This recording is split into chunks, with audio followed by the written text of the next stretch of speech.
¿Qué tal? Muy buenas. Un saludo amable para todos ustedes y por supuesto que mis mejores deseos en estos días en los cuales pues vivimos un clima bastante incierto en torno a todos estos temas de, de salud que aquejan al mundo entero. Bueno, nuestro trabajo en la universidad pues no se detiene. Eh, Afortunadamente pues contamos hoy en día con este tipo de recursos para poder adelantar eh, estas asesorías, clases, videotutoriales, como ustedes a bien tengan llamarlos, eh, para poder completar lo que han sido digamos, los temas que nos restan en lo que queda de este semestre, de este larguísimo semestre que aún no terminamos. Y bueno, he decidido eh, digamos, iniciativa personal, eh, asumirlo bajo este formato, que es el formato de, digamos, de una clase grabada para que pues algunos de ustedes pues tengan la posibilidad de pausarla, retrocederla, pero posteriormente la intención es complementar este tipo de materiales con algún tipo de sesión de preguntas y respuestas, etcétera. Pero más que nada necesitamos un enorme compromiso de todos para complementar todo esto también con lectura personal, con la realización de las tareas, ejercicios que se dejen. Bueno, digamos, basta de tanta charla y quiero pasar ya al grano. El primer tema del que quiero hablar es un tema del cual logré hablar en clase, en la última clase que tuvimos presencialmente en la universidad, y fue una introducción a este tema del análisis nodal. Digamos que el análisis nodal es una técnica. Yo le decía en la clase hace unos días a los compañeros que pudieron acompañarnos, les decía, mire, a mí me gusta utilizar siempre algún tipo de analogía, de comparación. Entonces proponía el comparar el análisis nodal con lo que hace un ingeniero de yacimientos cuando utiliza la simulación de yacimientos. Entonces, ¿para qué un ingeniero de yacimientos hace simulación? Lo hace fundamentalmente para poder probar estrategias diferentes, para poder plantear escenarios, para poder, qué sé yo, proponer alternativas diferentes a un tema tan complejo como es la explotación de un yacimiento, ¿sí? Entonces, pues el ingeniero de yacimiento se puede dar el lujo de cambiar el tipo de pozos que hace, la cantidad de pozos, la ubicación, las trayectorias de los pozos, plantear esquemas con mayor o con menor espaciamiento, plantear inyección de algún tipo de fluido y ver qué respuesta da el simulador ante eso, que pues se trata por supuesto de un modelado. Se trata por supuesto de algo que no es exactamente la realidad, ¿no? Sino que es, digamos, un tema aproximado, pero nos permite tomar decisiones, ¿sí? Entonces, más o menos hacia allá va enfocada esta comparación, a que el ingeniero de producción pues también tiene algunos elementos con los cuales puede jugar. De repente no son tantos como los del ingeniero de yacimientos, que hablábamos del tipo de pozos, de la ubicación, de la trayectoria, de mil cosas, sino que estamos hablando de algunos elementos. Entonces por eso planteo, antes de hablar aquí de cualquier otra cosa, de pasar a hacer un ejercicio o algo por el estilo, plantearles a ustedes que el análisis nodal es una técnica que permite evaluar qué pasa cuando se hacen cambios en las condiciones de un elemento del sistema de producción, o de varios elementos, ¿por qué no?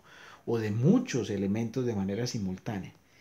¿De qué tipo de elementos estamos hablando? Pues por ejemplo, podríamos hablar, y por eso yo tengo acá, vamos a ver cómo me va aquí con el uso de este dispositivo.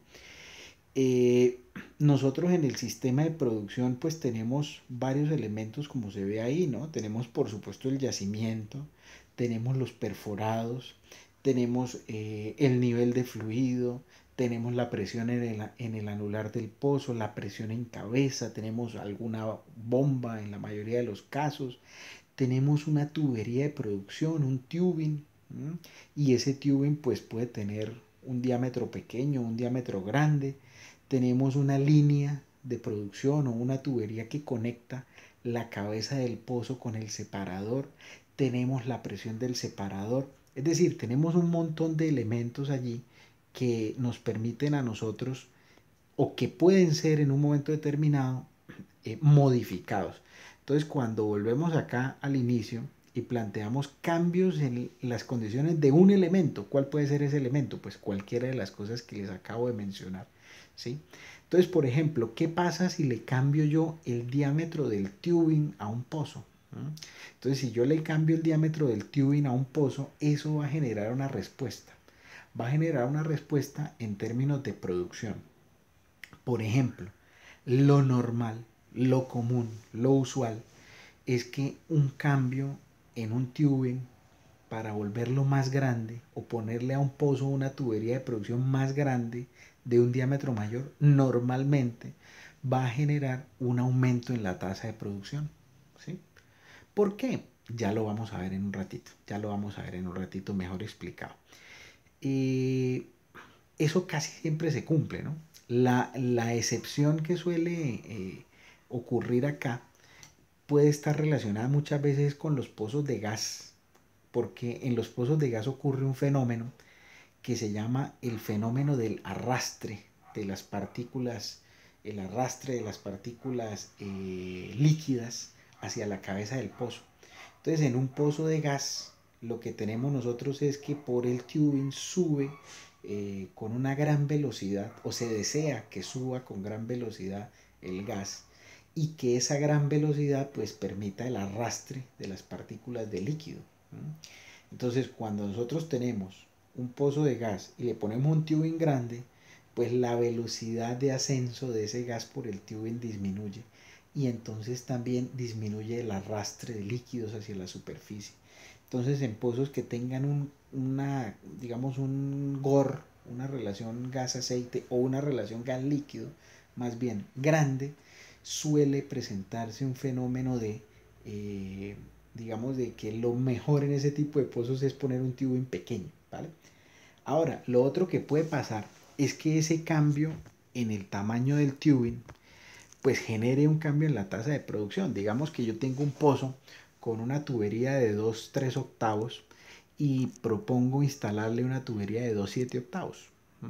Entonces voy a hacer un análisis nodal para evaluar ese cambio, pero de repente el cambio que se me genera en la tasa de producción es muy pequeño. Sí, hay un incremento, pero digamos un incremento de muy pocos barriles al día de producción, y eso desde el punto de vista financiero de repente no llega a ser tan interesante, tan atractivo para una empresa.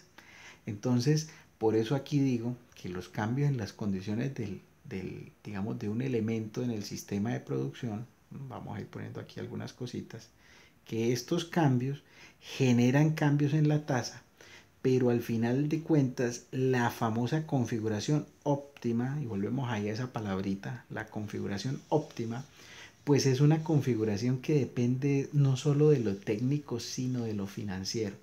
Y la suma de esas dos cosas es la que va a permitir que se tome una decisión adecuada. Es decir, que evaluemos desde lo técnico o que evaluemos lo técnico mediante el análisis nodal, y que luego pues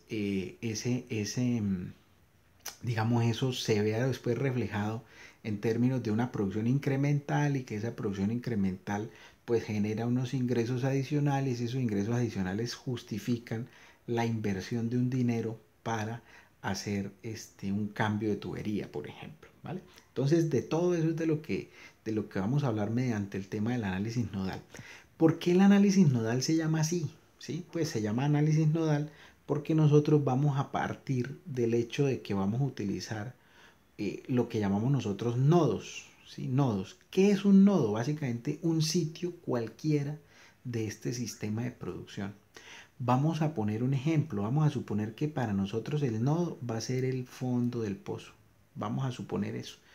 va a ser sencillo para nosotros ubicarnos en el fondo del pozo, porque para nosotros, o hasta ahora en el curso de métodos de producción, hemos venido hablando de una relación que hay entre la energía del yacimiento, entre la presión del yacimiento y la PWF, ¿sí? Por ejemplo, nosotros, por poner un ejemplo, dijimos o hemos dicho que digamos que la PWF, ¿sí? Menos la presión del yacimiento, menos la presión del yacimiento, menos la PWF, le hemos dado un nombre. Eso lo hemos llamado drawdown. A ver. Bueno, esto no, esta es la parte difícil de este curso. Drawdown. Y que ese drawdown, pues, es una manera de nosotros referirnos, por ejemplo, al famoso índice de productividad. Entonces nosotros decíamos que J era Q dividido en S drawdown, ¿no? Dividido en PY menos PWF. De tal manera que nosotros hemos venido hablando de algo que tiene que ver con cómo un yacimiento es capaz de aportar energía al fondo de un pozo, ¿sí? Y es capaz al mismo tiempo de aportar fluidos, por supuesto, ¿sí? Entonces, por ejemplo, para nosotros, hasta ahora en el curso de métodos de producción, pues hemos estado hablando de algo que tiene que ver mucho con el análisis nodal, y que ya veremos pues, que nos va a simplificar el hecho de ubicarnos en el fondo del pozo, como se los he venido planteando ahorita. Retomo, ¿por qué lo llamamos análisis nodal? ¿Por qué usamos ese nombre de análisis nodal? Básicamente porque para nosotros digamos, tenemos que partir del hecho de escoger un sitio que lo vamos a llamar nodo, ¿sí? Entonces yo, por ejemplo, les propongo que para empezar nos ubiquemos en el fondo del pozo, ¿sí? Vamos a hacer ese primer ejercicio acá. Vamos a ubicarnos en el fondo del pozo. ¿Qué es lo que vamos a hacer nosotros en la técnica de análisis nodal? Entonces vamos a partir nosotros el mundo en dos. Vamos a decir que lo que hay de ese sitio que hemos escogido aleatoriamente hacia atrás, en este caso, pues, ¿qué hay hacia atrás del nodo? Pues si el nodo es el fondo del pozo, pues para nosotros atrás de ese nodo es los perforados, atrás de ese nodo es el yacimiento, por supuesto, hasta el borde del área de drenaje. Todo lo que tenga que ver con lo que hay desde el yacimiento hasta el nodo, ojo, todo lo que tenga que ver con lo que hay desde el yacimiento hasta el nodo, nosotros le vamos a dar un nombre. Nosotros lo vamos a llamar inflow. ¿Sí? ¿Y qué vendría siendo el inflow? Para nosotros el inflow vendría siendo la cantidad de energía o la cantidad de presión que hay, o que llega, más bien, que llega al nodo desde el yacimiento. Es decir, que si el nodo nuestro es el fondo del pozo, es cuánta energía llega desde el yacimiento hasta el fondo del pozo.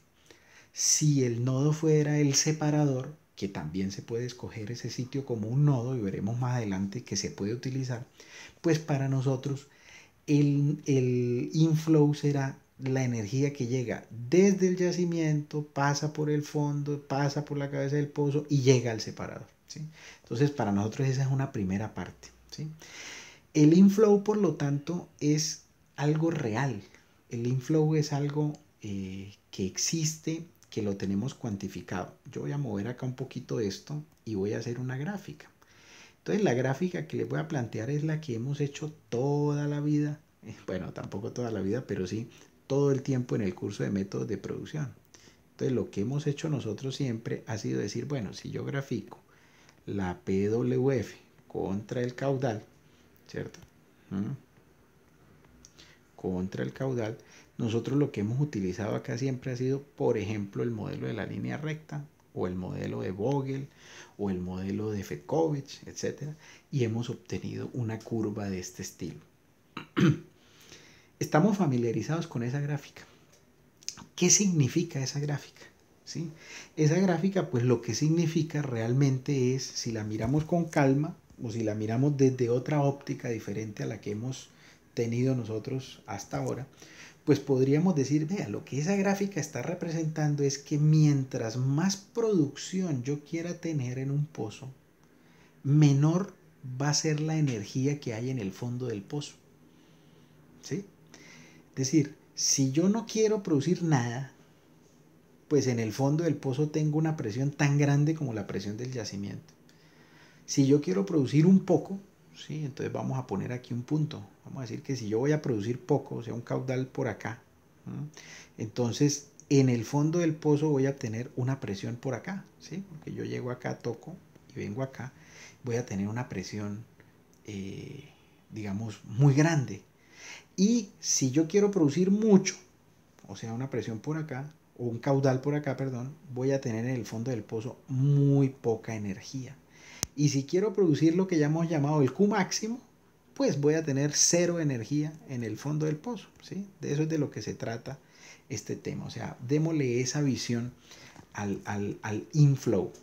Y lo mismo va a pasar, pero eso vamos a hablar más adelante cuando ubiquemos el nodo en otro sitio. Vamos a ir viendo que mientras más energía, mientras más producción o mientras más caudal o mientras más tasa quiera tener, menos energía disponible hay. Me gustaría que ustedes apuntaran esa frase que acabo de decir.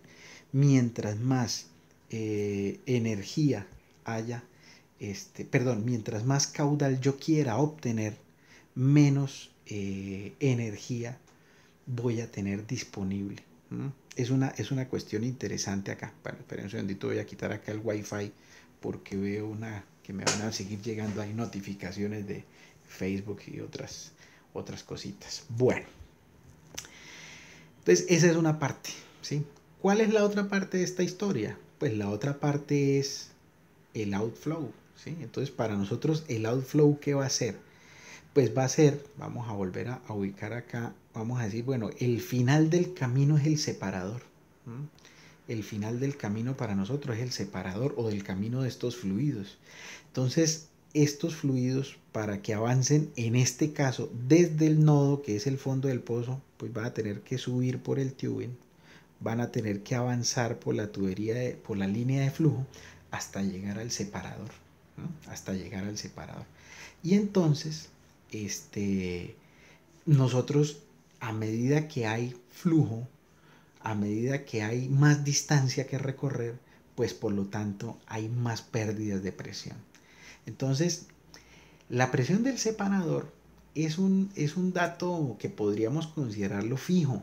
La presión del separador es un dato que nosotros podríamos considerarlo como algo, digamos, que no va a cambiar o que se mantiene, ¿sí? Que nosotros decimos, bueno, la presión del separador se ha determinado por un análisis PVT, la presión del separador se ha determinado por alguna correlación y hemos llegado a la conclusión de que debe ser, un ejemplo, 100 PSI, 150 PSI, 200 PSI, listo. Entonces ahora, ¿cuánta energía debería haber en el fondo del pozo para que los fluidos lleguen hasta el separador con esa presión que yo necesito que lleguen? ¿Sí? Entonces fíjense que es una cuestión muy diferente, ¿sí? Es muy diferente. En el caso del inflow estamos hablando cuánta presión de la que hay en el yacimiento alcanza a llegar al fondo del pozo. Ahora en el outflow, que es esta otra parte, vamos a escribirlo aquí, en el outflow o en la demanda, ¿sí? Inflow lo llamamos nosotros oferta, outflow lo llamamos demanda, acudiendo aquí a unos conceptos propios más bien de la economía. ¿Cuánta energía llega al fondo del pozo? ¿Cuánta energía se necesita que haya en el fondo del pozo para que los fluidos lleguen al final del camino? Es una cuestión muy diferente, ¿sí? Repito, inflow, ¿cuánta energía llega al nodo desde el yacimiento? Outflow, ¿cuánta energía necesito que haya en el nodo para que los fluidos lleguen al final del camino, para que lleguen al separador? Entonces fíjense ustedes que si el inflow es algo cierto, es algo que yo tengo, porque la presión del yacimiento existe, el outflow es algo hipotético, es algo que yo voy a determinar y que voy a suponer cosas. Por ejemplo, no es lo mismo que lleguen desde el fondo del pozo hasta el separador un barril por día, a que lleguen 10 barriles por día, a que lleguen 100 barriles por día o a que lleguen 1000 barriles por día. ¿Por qué? ¿Por qué? Bueno, fundamentalmente porque pues las condiciones son diferentes. Mientras más masa yo quiera movilizar, pues más energía necesito para mover esa masa. Por ejemplo, no es lo mismo que queramos transportar a una persona que a 20 personas o que a 100 personas por un vehículo desde un punto A hasta un punto B. Mientras más personas queramos movilizar, pues más energía se va a gastar en ese proceso, ¿sí? Entonces, qué es lo que queremos decir acá? Entonces vamos a graficarlo ahora. Vamos a suponer o vamos a plantear de entrada la respuesta que vamos a obtener. Nosotros lo que vamos a obtener acá normalmente es una curva como esa curva roja que acabo de plantear. ¿Y qué quiere decir esa curva? Esa curva quiere decir que si yo quiero, y vamos a volver aquí a acudir al colorcito verde, que si yo quiero producir poco, si yo quiero mover un barril por día, desde el fondo del pozo hasta el separador, necesito una cantidad de energía determinada, que es pequeña, ¿sí? Pero si yo quiero producir más, entonces yo necesito mover, para mover esa mayor cantidad de masa, necesito más energía. Y si quiero producir más, pues entonces necesito muchísima más energía, ¿sí? Repito, la línea roja lo que me está representando a mí son necesidades de energía, ¿sí? ¿Cuánta energía necesito yo para mover los fluidos desde el nodo que yo escogí, que en este caso es el fondo del pozo, para que lleguen los fluidos al separador? Entonces, si quiero producir poco, necesito poca energía. Si quiero producir mucho, necesito mucha energía. Entonces, hace un rato les decía, apunten esta frase. Ahora les digo, apunten la contraria. Entonces, la contraria es que, desde el punto de vista del outflow, mientras más producción quiero tener, más energía necesito. Entonces, fíjense la contradicción entre esas dos frases. Primero, les había pedido que apuntaran ustedes que mientras más quiero producir, menos energía tengo. Y al mismo tiempo estamos diciendo que mientras más quiero producir, más energía necesito. Por eso esas curvas son así. Por eso la azul va bajando y la roja va subiendo. Y obviamente que hay un único punto en el cual esas dos curvas están tocando. En este caso, ¿sí? Puede ser que más adelante veamos alguna situación en la cual las curvas se toquen en dos sitios. Pero lo normal es que ocurra esto, ¿sí? Y ese caudal que tengo yo ahí, que estoy tratando de graficar, es lo que llamaríamos nosotros el caudal real del pozo. Yo hipotéticamente construí la curva de inflow e hipotéticamente construí la curva de outflow, ¿sí? Hipotéticamente lo hice. Pero al final obtuve un solo punto en el cual esas curvas se tocaron, ¿no?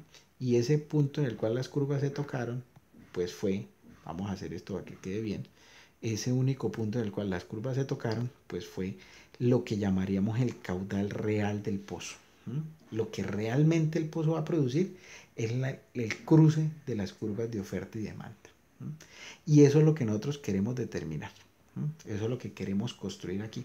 Ah, bueno, por supuesto que el correspondiente acá en el eje Y, pues va a ser la PWF real del pozo, ¿sí? Va a ser la PWF que realmente el pozo va a tener.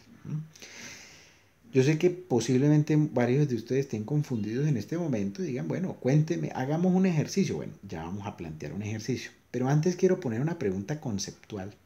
Quiero plantear aquí una pregunta conceptual. Permítanme, yo me muevo acá un poco. Entonces aquí hay una pregunta de tipo conceptual. Dice lo siguiente. Un campo tiene dos pozos productores. Vamos a simplificar esto al máximo. Entonces dice que el pozo A es un pozo que está muy cerca de un separador, del separador del campo. Obviamente pues se construyó las facilidades de producción se empiezan a construir alrededor o muy cerca del pozo productor en el cual se descubre el campo. Puede ser que ese sea el caso de este pozo A. Y el pozo B pues ya fue un pozo de desarrollo que se perforó a 1 kilómetro de distancia de allí. Entonces la pregunta es, considerando que esos dos pozos van a llegar al mismo separador, considerando que los dos pozos van a llegar al mismo separador, considerando que el campo es un campo plano, que el fluido que se produce en ambos pozos es el mismo, la pregunta es, ¿cuál de los dos pozos tiene una mayor presión en cabeza? Yo los invito a que le den pausa un momentico aquí al video y que pues ustedes traten de plantear la respuesta a esta pregunta. La respuesta evidentemente es que el pozo B tiene más presión en cabeza o debe tener más presión en cabeza. ¿Por qué razón? Porque pues vamos a ponerle unos números a esto. Vamos a suponer que la presión del separador son 100 psi y que en esos 50 metros de tubería se pierdan 10 psi, ¿no? Entonces el pozo A, ¿qué presión en cabeza debe tener? Pues la presión de llegada, que es 100, más los 10 psi que se pierden en la línea, ¿no? En cambio el pozo B, digamos que en ese kilómetro no se pierden 10 psi, sino que se pierden 100 o 200 o 300 psi, qué sé yo. El caso es que entonces aquel pozo B va a no tener los 120 que tiene el pozo A, sino que va a tener de pronto 200, 250 o 300 psi. De tal manera que nosotros vamos entendiendo acá con este ejemplo muy sencillo que un pozo o que cada pozo es una cuestión aparte, que cada pozo va a tener un nivel de fluido aparte, una PWF diferente, una presión en cabeza diferente, una presión en el anular diferente, y que lo importante aquí es que cuando esos pozos o los fluidos de esos pozos llegan a un mismo sitio, allí en ese sitio debe llegar todos los fluidos con la misma producción, con la misma presión. Si no es así, si el pozo A y el pozo B tuvieran la misma presión, entonces el pozo A llegaría con mucha presión al separador y entonces esa alta presión del pozo A restringiría, evitaría, frenaría la producción del otro pozo que viene de mucho más lejos y que por tener la misma presión en cabeza del otro pues se ha perdido mucho en el trayecto y llega al separador con poquísima presión. Entonces eso para que lo miremos. Bueno, vamos a cerrar esta sesión haciendo un pequeño ejercicio que yo lo planteé en clase. Y que es un ejercicio muy sencillo. Entonces dice acá que un pozo tiene un índice de productividad de 0.5 barriles por día por PSI, que la presión del yacimiento es 2000 PSI y la presión del separador es 200.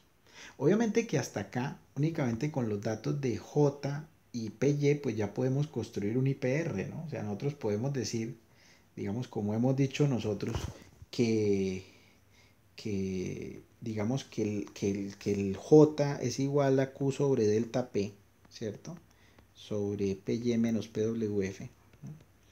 Entonces, pues nosotros decimos que pues el Q máximo, ¿cierto? Del pozo va a ser J por PY, ¿no? O sea, que es cuando la presión de fondo fluyente es cero, ¿no? O sea, si hacemos el despeje, llegamos a esto. Entonces nosotros podemos graficar. Yo lo voy a hacer aquí un poquito artesanalmente, ¿sí? Pero digamos que si nosotros ponemos aquí PWF, obviamente en PSI, y aquí ponemos el caudal en barriles por día, lo que vamos a obtener aquí es, pues, como tenemos el valor de J, pues va a ser una línea recta, ¿no? ¿Sí? Y entonces, pues, ¿qué datos tendríamos nosotros acá? Que acá el corte de esta gráfica con el eje Y vendría siendo, pues, la presión del yacimiento que es 2000. Y el corte con el eje X, pues, vendría siendo J por PY, o sea, 2000 por 0.5, o sea, 1000 barriles por día, ¿sí? Entonces hasta ahí tenemos ya hecha una parte del ejercicio, ¿vale?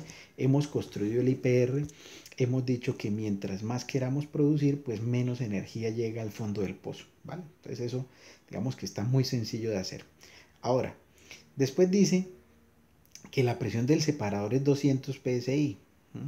Y que en la tabla nos están dando las pérdidas de presión que se generan mientras hay flujo a través de la línea de flujo y a través de dos diámetros de tubería diferentes. O sea, queremos evaluar qué pasa si nosotros pasamos de la tubería de 2,7 octavos a una tubería de 3,5 pulgadas, ¿sí?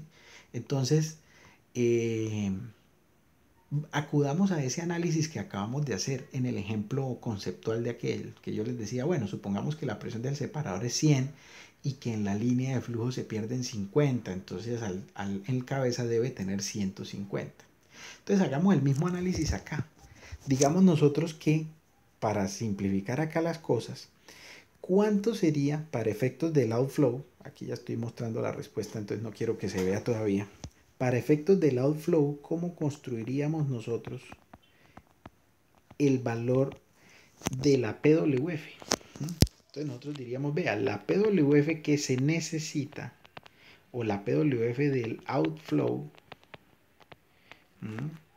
vendría siendo igual a la presión del separador, que es la presión a la cual deben llegar los fluidos al separador, ¿cierto?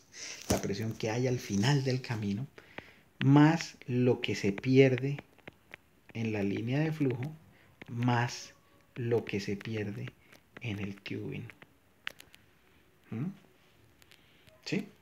Es decir, que vamos a mirar el primer ejemplo. Vamos a decir que si ese pozo, vamos a usar aquí otra vez el color verdecito, este colorcito que está por acá. Bueno, este color amarillito. Entonces vamos a decir que si nosotros queremos producir 300 barriles, que pasen esos 300 barriles a través de la línea de flujo y a través de una tubería de 2,7 octavos. Entonces, ¿cuánta presión se necesita en fondo? Vemos por acá que dice que tenemos 200 psi en el separador. 200 sería el valor de la presión del separador. Bueno, creo que aquí no se ve muy bien esto. Vamos a usar otro color. A ver, outflow, entonces pongámoslo rojo. 200, que es la presión del separador, más 50, que son las pérdidas en la línea de flujo, más 1000, que son las pérdidas en el tubing. O sea que estaríamos hablando nosotros aquí de 1250 psi. O sea que si yo quiero producir 300 barriles con una tubería de 2,7 octavos y la línea de flujo que tenga el pozo, que aquí no puse ese dato porque pues no viene al caso, suponer de, no sé, de 3 pulgadas la línea de flujo, entonces en fondo necesito 1250, ¿vale? Pero si yo ya no estoy hablando de producir 300 barriles, sino de producir 600, ya no voy a necesitar en fondo 1250, sino que voy a necesitar 200, que es la presión del separador, más 100 que se pierde en la línea de flujo, más 1200, o sea, 1500, ¿sí? Entonces, ¿qué es lo que deberíamos nosotros hacer? Pues construyamos una tabla de datos. Digamos aquí para efectos del outflow, vamos a hacer aquí, voy a hacerlo por acá arriba para que no se vean los resultados que ya tengo abajo, que ahorita se los voy a mostrar más adelante. Entonces digamos que para efectos del outflow yo haría una tabla de datos. Diría, bueno, vamos a decir cuánto es la que para diferentes valores de caudal en barriles por día voy a tener unos valores de PWF, ¿sí? Por ejemplo, si trabajo con una tubería de 2,7 octavos. Entonces, por ejemplo, ¿sí? Y voy a tener unos diferentes si trabajo con una tubería. Vamos a quitar acá la cara mía. Vamos a decir que sería diferente si después hago el mismo análisis, pero con una tubería de 3,5. De 3,5 pulgadas. ¿Sí? Estos dos datos, disculpen, lo atravieso por acá, van a ser en P6. ¿Sí? Entonces voy a tener qué pasa si produzco 300, qué pasa si produzco 600 y qué pasa si produzco 900. ¿Sí? Entonces para 300 ya hicimos ahorita el primer ejercicio, que fue este. Dijimos para 300 barriles, 1250, que corresponden a 200 del separador, 50 de pérdida en la línea y 1000 de pérdida en el tubing. Entonces 1250. Para efectos del siguiente dato, que es el de 600, entonces ya sería 1200 de la tubing, 100 y 200, 1500 psi. Y para 900, entonces ya sería 1600 más 200 más otros 200, 2000 psi. Estoy aquí suponiendo, ¿no? Estoy aquí inventándome estos datos, ¿sí? Eh, Esas tres líneas o esos tres puntos que tengo ahí, pues yo los voy a ubicar en la gráfica. Yo voy a decir que por acá, digamos, esto era 1000, por aquí voy a tener 300, por aquí voy a tener 600 y por aquí voy a tener 900. Y aquí voy a tener estos valores 1200, 1500 y 2000, por aquí, más o menos. Entonces a mí me va a dar una cosa así, ¿no? Y luego los invito a que ustedes hagan los cálculos. ¿Qué pasaría si yo lo hago con una tubería de 3,5? O sea, ¿cuál sería este valor? ¿Cuál sería este valor? ¿Y cuál sería este valor? ¿Mm? Seguramente voy a obtener una línea muy parecida a esta roja que hice ya, pero seguramente por acá un poco más abajo, ¿sí? ¿Cuál es la razón? Pues primero lo que les explicaba hace un rato, ¿sí? Que lo normal es que tengamos que con una tubería de mayor diámetro tengamos mayor producción. Seguramente lo que vamos a obtener, aquí lo tengo graficado más abajo, es que aquí tengo la tubería de 2,7 octavos y aquí la tubería de 3,5. ¿No? Y que aquí voy a tener esta producción y por aquí voy a tener esta otra, ¿sí? O sea que voy a tener más producción al poner una tubería más grande, ¿sí? Eso lo vamos a ver. Bueno, de hecho lo tengo por acá, vamos a mostrarlo inmediatamente. Entonces vamos a quitar acá, vamos a correr acá esta carita, vamos a ponerla aquí grande ya para que ustedes me vean, ya vamos concluyendo. Entonces, ¿cuál es el resultado que estamos viendo acá? Este es el resultado del ejercicio que yo los invito a que lo hagan. Entonces, lo que estamos viendo es que para una tubería de 2,7 octavos, la producción es algo así como unos 300 y algo barriles, el punto donde se toca el inflow con la curva de outflow de 2,7 octavos. Algo, unos 300 y algo barriles. Mientras que para 3,5 nos da 400 y tantos barriles. ¿Por qué esa diferencia? Entonces, fundamentalmente es porque, como veíamos en la tabla de datos que les planteé ahorita, cuando yo tengo una tubería de más diámetro, lo normal es que haya menos pérdidas de energía, ¿sí? Acá lo vemos, ¿sí? Para un diámetro mayor, aunque estos datos yo los propuse, me los inventé, son supuestos, ¿sí? Lo normal es que pase eso, ¿sí?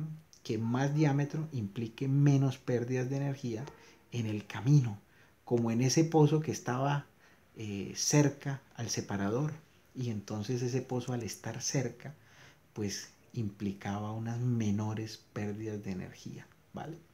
Entonces yo lo que quiero concluir con todo esto, primero invitarlos a que hagan el ejercicio.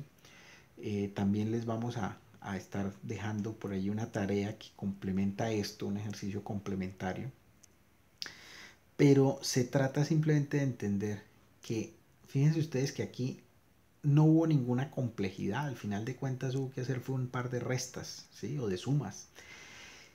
¿Por qué? Porque lo difícil realmente en el análisis nodal va a ser, y de ese es un tema del que vamos a hablar en la próxima sesión, determinar esas caídas de presión. Porque yo aquí en una tabla simplemente les dije el delta P es tanto, el delta P es 100, el delta P es 1500, el delta P es tal. Si yo tengo esos datos, pues ya es muy sencillo, ya es muy trivial el ejercicio. Entonces de eso se trata, o de eso vamos a hablar la próxima sesión, de cómo podemos llegar a determinar esas caídas de presión. Por supuesto que ustedes ya conocen unos métodos, ya conocen métodos muy sencillos que hablaron en mecánica de fluidos, en ese tipo de asignaturas. Entonces yo los invito finalmente a que revisen los documentos que hay por ahí en la red de análisis nodal. Hay mucho material disponible. Nosotros les vamos a estar compartiendo algún material también.